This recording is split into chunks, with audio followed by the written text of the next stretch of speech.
Olá, pessoal. Estamos iniciando mais uma aula, desta vez sobre instrumentos e estratégias de avaliação, certo? Eu sou o professor Ulisses Lima, da disciplina Planejamento e Avaliação Escolar. Essa é a nossa aula número 5. Aqui estão os objetivos da semana, né? Compreender as limitações da prova escrita, analisar a necessidade de diversificar os instrumentos de avaliação, conhecer e diferenciar instrumentos de avaliação alternativos. Bom, instrumentos e estratégias de avaliação. Quando nós pensamos neles, a avaliação da aprendizagem ela não pode se restringir à aplicação de uma única prova ou de um único teste. Certo? Embora a prova escrita ela seja um recurso tradicional, ela representa apenas uma das formas de verificar o desempenho do estudante. Certo? Portanto, a avaliação ela precisa ser diversificada e contínua, utilizando diferentes estratégias capazes de captar múltiplas dimensões do aprender. E aí isso nos leva a pensar o que a prova mede, né? A prova escrita ela possui limitações significativas. Então, em geral, essa prova ela vai se concentrar na memorização e na reprodução de conteúdos. E aí esse formato, quando ele é usado de uma forma única, de uma forma isolada, ele pode não captar habilidades do aluno, como por exemplo a criatividade, certo? Que é expressa na capacidade de produzir algo novo a partir do conhecimento, né? Ela pode não captar a colaboração, que é essencial para o trabalho coletivo interdisciplinar, e, de forma isolada, ela também pode não captar o pensamento crítico, né? Que é voltado para a análise, para a comparação e interpretação dos fenômenos. Também ela pode prejudicar a resolução de problemas, né? Que mobiliza conhecimentos em situações reais. Então, como destaca Jussara Hoffmann, né, que é uma crítica, né, da avaliação tradicional, Hoffmann vai nos dizer que a prova é um bom instrumento de medida do que o aluno não sabe.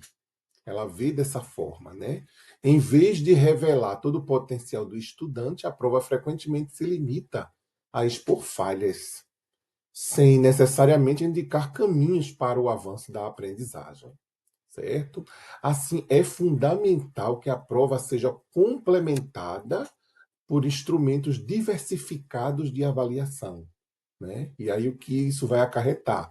Vai se oferecer um retrato mais fiel e integral do processo educativo, valorizando não apenas o resultado final, mas também todo o percurso de construção do conhecimento. O futuro da avaliação. Avaliar o que realmente importa. Né? Isso é bem sério, né? Porque no mundo contemporâneo nós sabemos que há a imposição de novos desafios, certo? Principalmente na área de educação. E mais do que memorizar informações, os estudantes precisam desenvolver habilidades complexas, conhecidas até como competências do século XXI. Dentre elas, se destacam o pensamento crítico, a criatividade, colaboração, comunicação, resolução de problemas, autonomia e uso responsável das tecnologias digitais.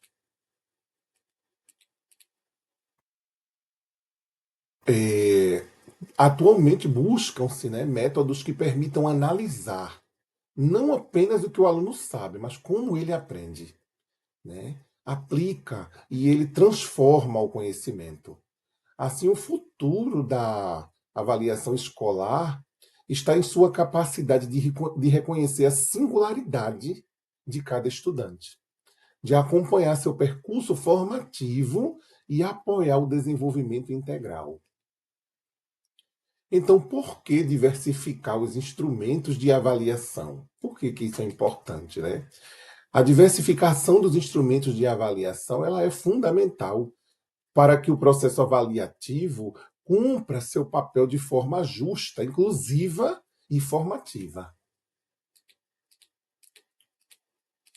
Além disso, ao diversificar, o professor ele pode avaliar diferentes habilidades e competências, dar voz ao aluno no processo, né? Isso nos lembra a pedagogia freiriana, obter um panorama mais complexo do aprendizado e reduzir a ansiedade e o foco excessivo na nota, certo? Portanto, diversificar não é apenas ampliar instrumentos, mas adotar uma concepção de avaliação que reconhece a pluralidade dos estudantes e respeita a diversidade de modos de aprender e de expressar conhecimento. Bom, agora vamos falar sobre planejamento e avaliação na prática, né? O planejamento, né, ele conduz à execução e essa execução, ela leva até a avaliação. Bom, como nós tínhamos dito nas aulas anteriores, planejar uma aula significa definir objetivos claros de aprendizagem, certo? O que se espera que os alunos compreendam, né? Desenvolvam ou consigam realizar ao final do processo, né? Esses objetivos precisam estar diretamente articulados às estratégias de avaliação, que, por sua vez, vão funcionar como evidências para verificar se as metas estabelecidas foram ou não alcançadas. Dessa forma, a avaliação ela se torna um instrumento de coerência pedagógica, garantindo que exista alinhamento entre o que se pretende ensinar, que são os objetivos, o que se faz em sala de aula, as metodologias e atividades, e como se verifica a aprendizagem, né, que são os instrumentos avaliativos. A tríade da prática docente a gente consegue ver aqui no slide, né, o planejamento, a metodologia que leva à avaliação. Bom, a prática docente ela pode ser compreendida como uma tríade, que é indissociável, ela não se separa, né? Que é formada justamente pelo planejamento, a metodologia e a avaliação. O planejamento é um mapa, certo? Define os objetivos de aprendizagem, organiza os conteúdos e estrutura o percurso pedagógico. Metodologia é o caminho, né? Corresponde às estratégias, dinâmicas e recursos escolhidos pelo professor para concretizar os objetivos definidos no planejamento. Já a avaliação ela é a bússola, né? Ela fornece informações sobre os avanços, né? E sobre as dificuldades dos estudantes, né?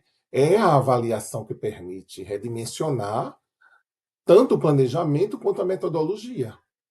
Assim, compreender a tríade da prática docente é reconhecer que planejamento, metodologia e avaliação não são etapas isoladas, mas são partes de um processo, são partes de um todo, né? Quando articulados, garantem coerência, intencionalidade e efetividade ao ato de ensinar. O que é um plano de aula eficaz? Bom, um plano de aula eficaz é aquele que organiza de forma clara, intencional e coerente os elementos do processo de ensino-aprendizagem, garantindo dessa forma que as ações do professor estejam alinhadas aos objetivos educacionais, né?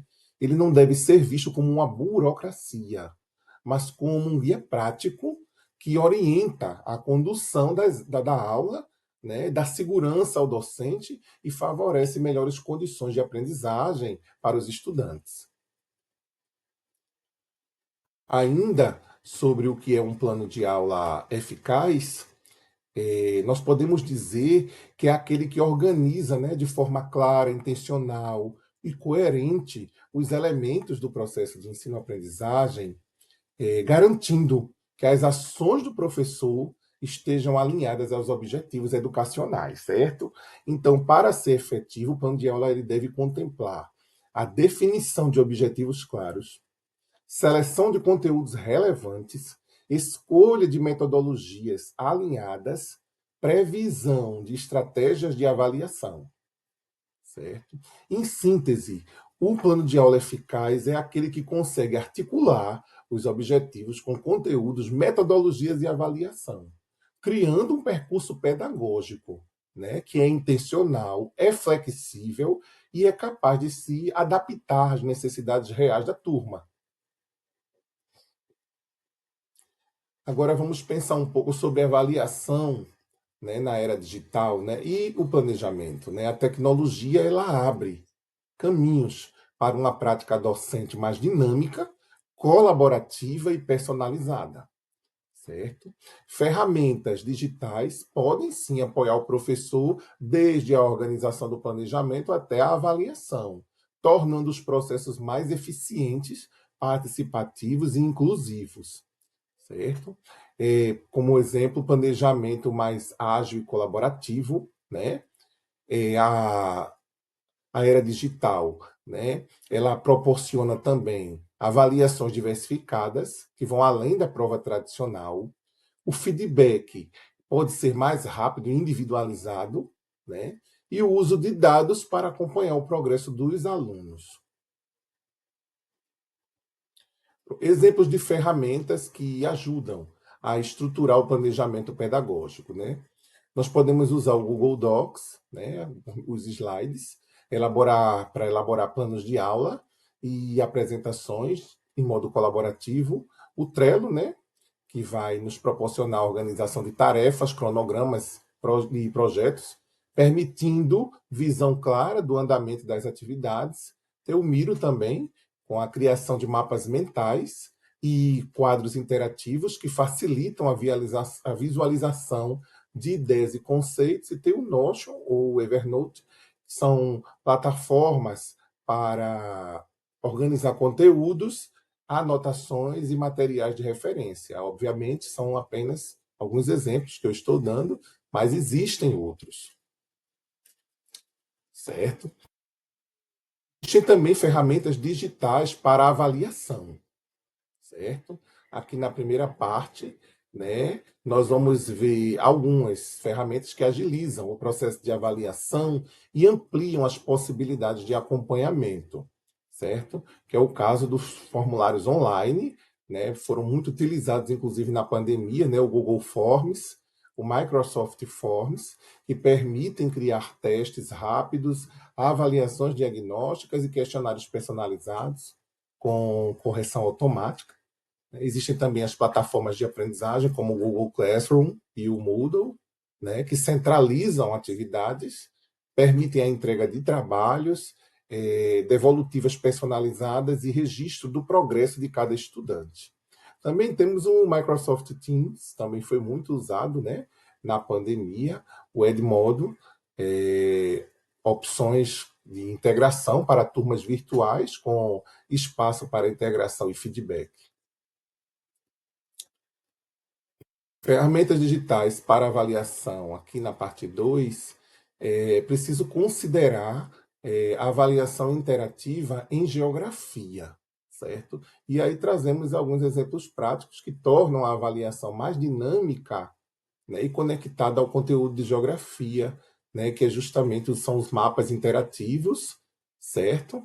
Que permitem, né, avaliar a compreensão espacial, né, a análise territorial e interpretação de dados geográficos, as plataformas de quiz, que promovem a avaliação lúdica e colaborativa, estimulando engajamento, e o Story Maps, né, que vai trabalhar com a criação de narrativas digitais com mapas, imagens e textos, né, como produto avaliativo.